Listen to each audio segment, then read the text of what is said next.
I made a big mistake the other day. This is a true story. My dad calls me up and says, I just got this great deal on all these ribs. They were super sale, it'll be a good excuse. Bring Karl, your sister, we'll have a good dinner. Oh, why don't you come over? I go, Dad, super sale ribs at the superstore, really? What happened next, it wasn't good. I completely failed to repress the urge to scold my dad on every single reason that he should never, ever, ever buy super sale ribs at the superstore again. But Dad, those pigs, they're given antibiotics and growth hormones, and because they have growth hormones, they need more antibiotics, and it's only cheap because of the subsidies in the feed, and sometimes they don't have deeply bedded pens, so they sprain their ankles, and they produce a lot of poop. There's a lot of them, and it ends up in the system because there's antibiotics and all this stuff. We can't get it into the environment, and silence on the phone. Do you still want to come over for dinner? My dad asks. So poor Dad. I tell you this story not just to embarrass myself in front of the tens of thousands of people that are likely watching this broadcast right now, but because I think it illustrates two really important points. One is that I'm never going to change the way people eat by judging them or making them feel guilty. If we want to change the way people eat, we have to excite them and make them feel not judged. Excite them, bring them into a conversation. Second is because it clearly illustrates one of the biggest issues facing our food system today. That's lack of transparency. Here's my dad, one of the most well-intentioned people I know, though I am biased. Dad, if you're watching. He's in the grocery store. He sees a big sign, $1.50 a pound for ribs. You know what? If ribs are ribs, then we should certainly all be ecstatic that they're only $1.50. We should be buying ribs all the time. Somehow we have this magical idea that the food system... I'm Stephanie Barden. That was good magical music. That the food system has magically taken care of itself. That the lines of graham crackers and these sort of like pyramidal crazy structures of tomatoes and oranges somehow indicate a system where a tomato is a tomato is a tomato, an egg is an egg is an egg. But of course, that's not true. And thank God, because it makes it much more exciting anyway. Let's think about eggs. Eggs are certainly something that probably most of us buy once a week. And as we've already learned today, chickens that produce eggs are grown in a variety of different ways. Some are raised in the pasture. Some are raised really tight quarters in these cages. Some are in these barns still sort of packed together. And they eat different things, right?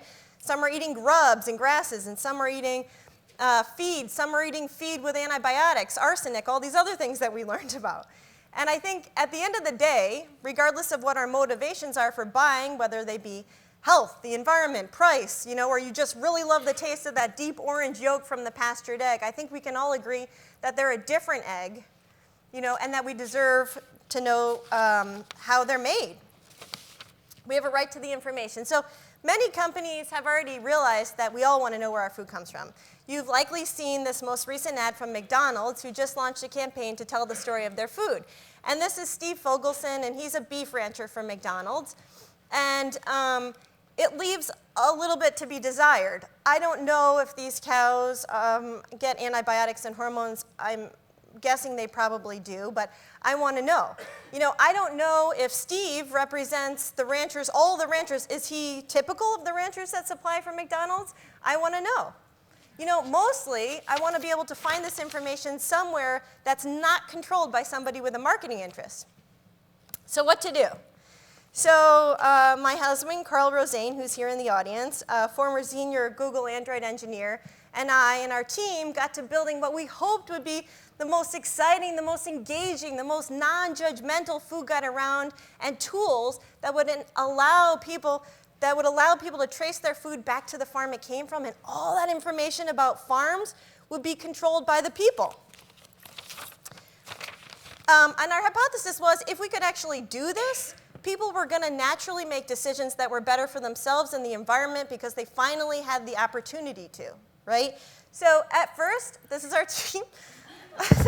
We realized this was going to be really easy. All we had to do was document the entire food system, which is really not a big deal since it's only 2.2 million farms, and we had to do, farms, ranchers, fishermen, do it in a meaningful way, images, video, we probably should do video. And then fishermen, if I didn't say that, we shouldn't forget them, and we had to follow everything from farmer to producer to processor, distributor, final destination, farmers market, co-op, restaurant, store, mega mart, and boom. Oh, yeah.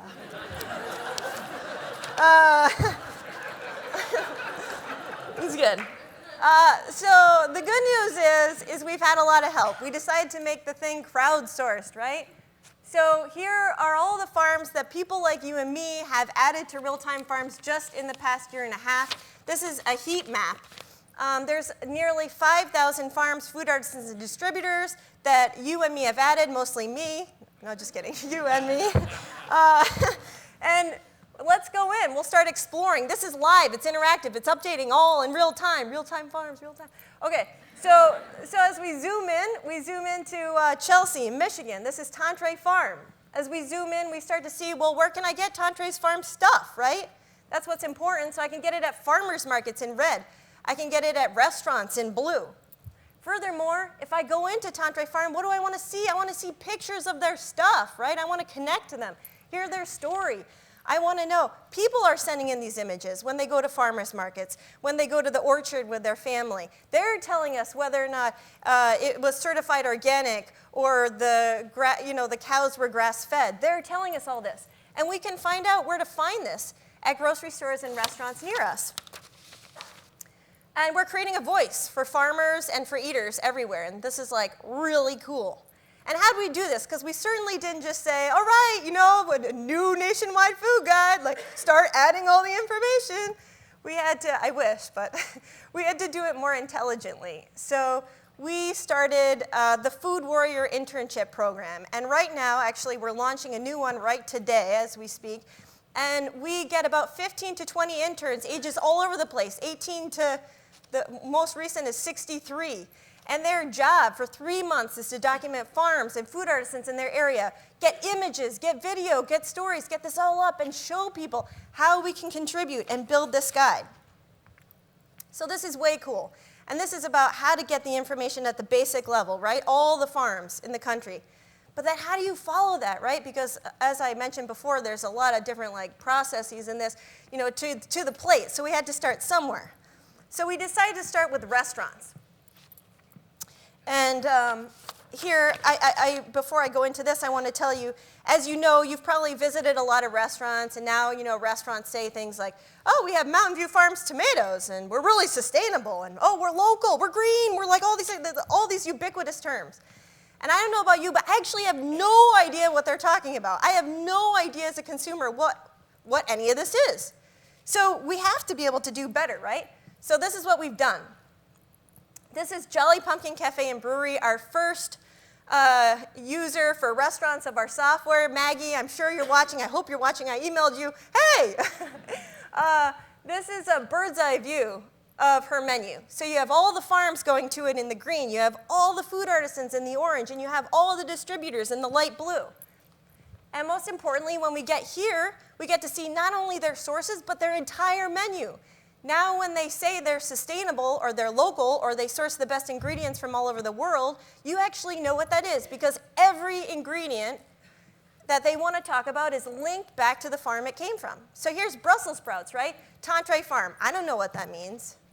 But if I click on Tantray Farm, all of a sudden I do.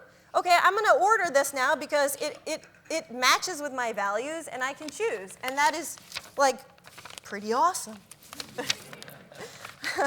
So we had to figure out a way. How do we get this information to the greatest number of consumers? I mean, hopefully after this talk, millions of people are visiting real-time farms, and we won't even have to do anything else, but no. So we had to figure out how to get it out. So we enable restaurants, eateries, all these people to embed this technology on their own site. Here's Zingerman's Roadhouse, plugging into this guide that you and me, we're all growing. It's on their website. Here's your hometown, not really a town, more a city, of Manhattan, Northern Spy Food Company, using real-time farms technology on their Facebook page. And this is so cool, right? I mean, I feel like I should step back for a second and ask any of you if you actually know what it is that your kids eat when they go to school. Probably most likely no. And that's crazy, but there has not been a way to do that yet, and now we do. I mean, we should get every school, every hospital, every dorm, every nursing home, every workplace cafeteria, they should all be using this stuff to tell the story of their food so we actually can make an informed decision about what we eat. And what's so cool about that is if we know, and we think it should be better, we have the opportunity to change it, but without that, we don't. So this is what we've done over the past year and a half. And I want to tell you a little bit about where we're headed. Earlier, we've heard a lot today, but one of the things that would be really great to do is if you hear about grass-fed beef and you want to find it near you, we've never really had the ability to do this. We're going to be launching this in a few weeks. You want to find grass-fed beef in your area? You want to see pictures of it to really know that that's what's what? Enter it in, find it. You want to find certified organic something? You can do that. That can happen. Furthermore, we need to do other things. We need to be working with the big people, with the Cisco, the Gordon Food Services, the U.S. Food Services, so that when they ship something, say, to your kid's school, our system gets pinged. Their menu gets automatically populated, and you as a parent can decide if that's good enough for you. That can happen. Finally, now I want to go back. Finally, we need to be able to share this data. And that's so exciting. And Real-Time Farms is going to be opening up all this data for the public. So kind of like Google Maps did. And we all use Google Maps to do so many cool things. I can't imagine what young people, old people don't want to discriminate, are going to do with this data. So one of the chefs that said something to me, one of the first chefs we worked with, Brandon Johns, at Grange Kitchen and Bar, he said to me something that really stuck. He said, we spend so much time researching a TV, but we go and buy a chicken anywhere. That is totally nuts.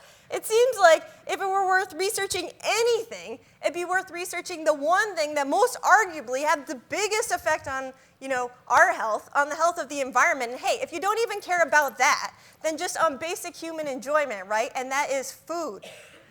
I think we can change the way people eat. We just have to give them the resources to do it. And I think one of our food warriors put it best. She said, without transparency, you have no choice. Thank you.